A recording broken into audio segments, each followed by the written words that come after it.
हरि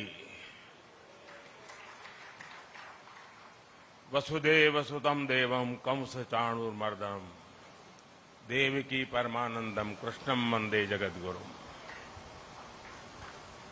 उत्तर प्रदेश के राज्यपाल आनंदीबेन पटेल, मुख्यमंत्री श्रीमान योगी आदित्यनाथ जी, गीता प्रेस के श्री केशवराम अग्रवाल जी, श्री विष्णु प्रसाद जी, सांसद भाई रविकिशन जी, अन्य महानुभाव, देवी और सज्जनों, सावन का पवित्र मास,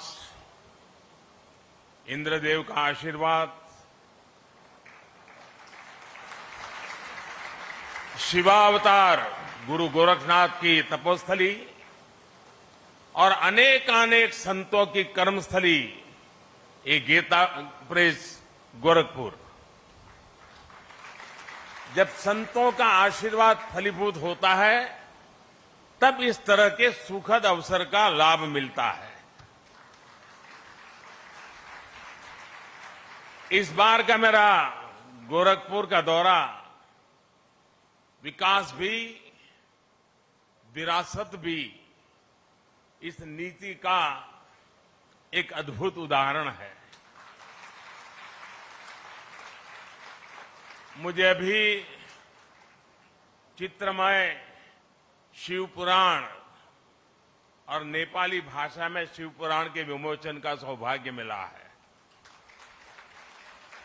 गीता प्रेस के इस कार्यक्रम के बाद मैं गोरखपुर रेलवे स्टेशन जाऊंगा। आज से ही गोरखपुर रेलवे स्टेशन के आधुनिकीकरण का काम भी शुरू होने जा रहा है। और मैंने जब से सोशल मीडिया पर इसकी तस्वीरें डाली है, लोग हैरान होकर के देख रहे हैं। लोगों ने कभी सोचा ही नहीं था कि रेलवे स्टेशनों का भी इस तरह कायाकल्प हो सकता है। और उसी कार्यक्रम में मैं गोरखपुर से लखनऊ के लिए वंदे भारत ट्रेन को हरी झंडी दिखाऊंगा और उसी समय जोधपुर से अहमदाबाद के बीच चलने वाली वंदे भारत एक्सप्रेस को भी रवाना किया जाएगा। वंदे भारत ट्रेन ने देश के मध्यम वर्ग को सुविधाओं और सहूलियतों के लिए एक नई उड़ान दी है। एक समय था जब नेता लोग चिट्ठियां लिखा करते थे कि हमारे क्षेत्र में इस ट्रेन का एक जरा होल्ड बना ले, उस ट्रेन का होल्ड बना ले। आज देश के कोने कोने से नेता मुझे चिट्ठियां लिखकर कहते हैं कि हमारे क्षेत्र से भी वंदे भारत चलाइए। ये वंदे भारत का एक क्रेज है। इन सारे आयोजनों के लिए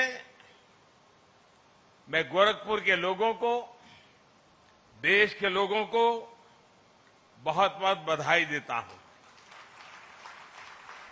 साथियों, गीता प्रेस विश्व का ऐसा इकलौता प्रिंटिंग प्रेस है जो सिर्फ एक संस्था नहीं है बल्कि एक जीवंत आस्था है। गीता प्रेस का कार्यालय करोड़ों करोड़ लोगों के लिए किसी भी मंदिर से जरा भी कम नहीं है। इसके नाम में भी गीता है और इसके काम में भी गीता है। और जहां गीता है वहां साक्षात कृष्ण है और जहां कृष्ण है वहां करुणा भी है, कर्म भी है। वहां ज्ञान का बोध भी है और विज्ञान का शोध भी है। क्योंकि गीता का वाक्य है वासुदेवः सर्वम्, वासुदेवः सर्वम्। सब कुछ वासुदेवमय है, सब कुछ वासुदेव से ही है, सब कुछ वासुदेव में ही है।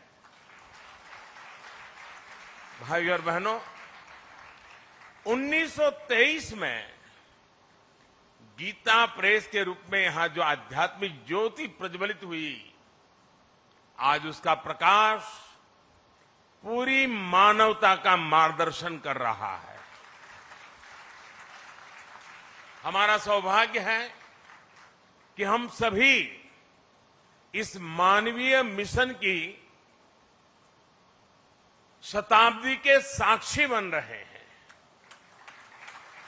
इस ऐतिहासिक अवसर पर ही हमारी सरकार ने गीता प्रेस को गांधी शांति पुरस्कार भी दिया है।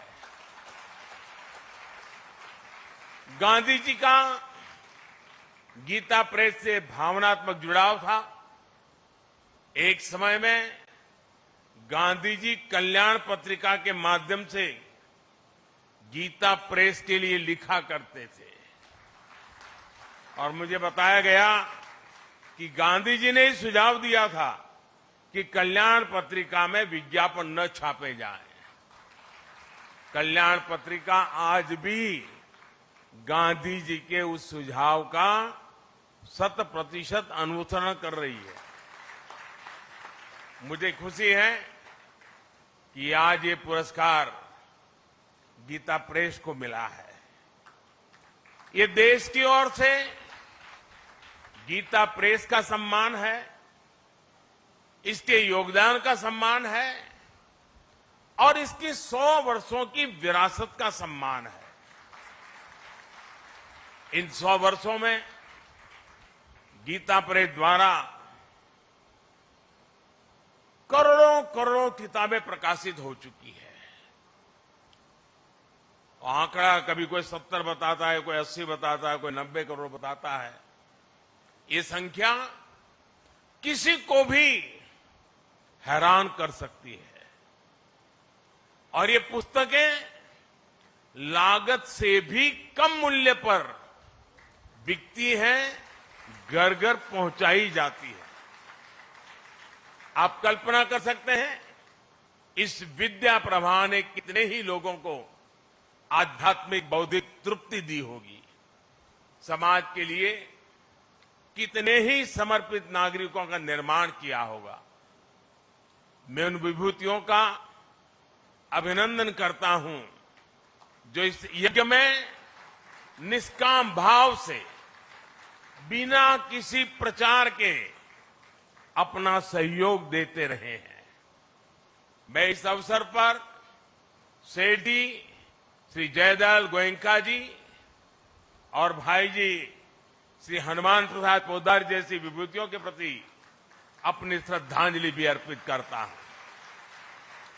साथियों, गीता प्रेस जैसी संस्था सिर्फ धर्म से नहीं जुड़ी है, बल्कि इसका एक राष्ट्रीय चरित्र भी है। गीता प्रेस भारत को जोड़ती है, भारत की एकजुटता को सशक्त करती है। देश भर में इसकी 20 शाखाएं हैं। देश के हर कोने में रेलवे स्टेशनों पर हमें गीता प्रेस का स्टॉल देखने को मिलता है। 15 अलग अलग भाषाओं में यहां से करीब 1600 प्रकाशन होते हैं।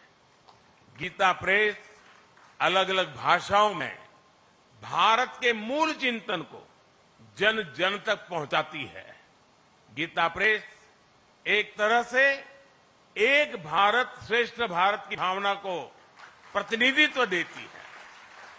साथियों, गीता प्रेस ने अपने 100 वर्षों की ये यात्रा एक ऐसे समय में पूरी की है जब देश अपनी आजादी के 75 वर्ष मना रहा है। इस तरह के योग केवल संयोग नहीं होते।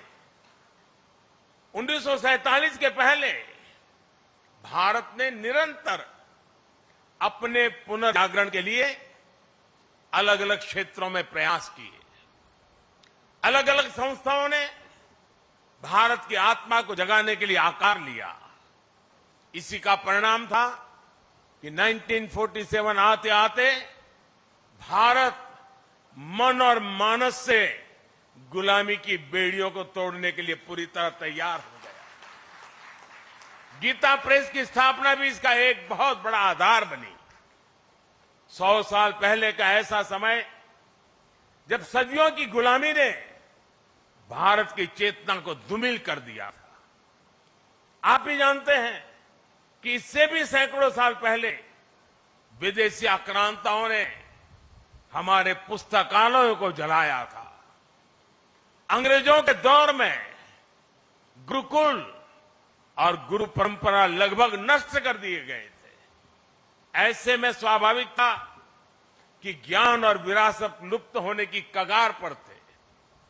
हमारे पूज्य ग्रंथ गायब होने लगे थे। जो प्रिंटिंग प्रेस भारत में थे वो महंगी कीमत के कारण सामान्य मानवी की पहुंच से दूर थे। आप कल्पना करिए, गीता और रामायण के बिना हमारा समाज कैसे चला रहा होगा। जब मूल्यों और आदर्शों के स्रोत ही सूखने लगे तो समाज का प्रवाह अपने आप थमने लगता है। लेकिन साथियों, हमें एक बात और याद रखनी है। हमारे भारत की अनादि यात्रा में ऐसे कितने ही पड़ाव आए हैं जब हम और ज्यादा परिष्कृत होकर के निकले हैं। कितनी ही बार अधर्म और आतंक बलवान हुआ है। कितनी ही बार सत्य पर संकट के बादल मंडराए हैं। लेकिन तब हमें श्रीमद् भागवत गीता से ही सबसे बड़ा विश्वास मिलता है।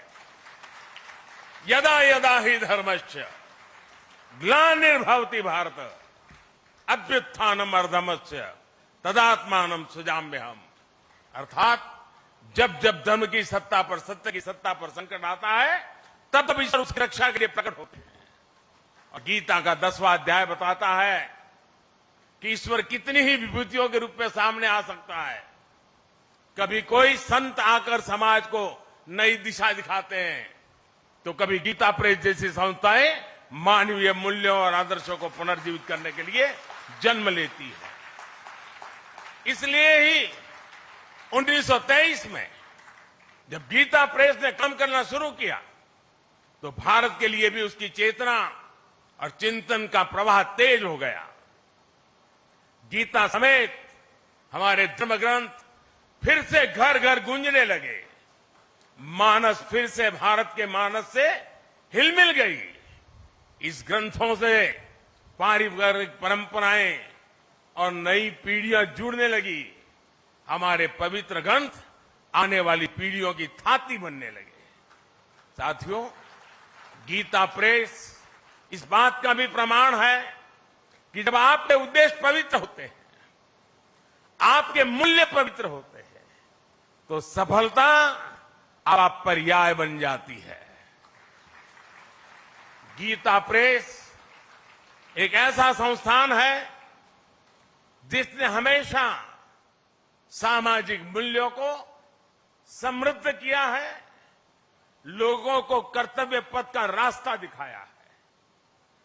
गंगा जी की स्वच्छता की बात हो, योग विज्ञान की बात हो, पतंजलि योग सूत्र का प्रकाशन हो, आयुर्वेद से जुड़ा आरोग्य अंक हो, भारतीय जीवन शैली से लोगों को परिचित करवाने के लिए जीवनचर्या अंक हो, समाज में सेवा के आदर्शों को मजबूत करने के लिए सेवा अंक और दान महिमा हो, इन सब प्रयासों के पीछे राष्ट्र सेवा की प्रेरणा जुड़ी रही है, राष्ट्र निर्माण का संकल्प रहा है।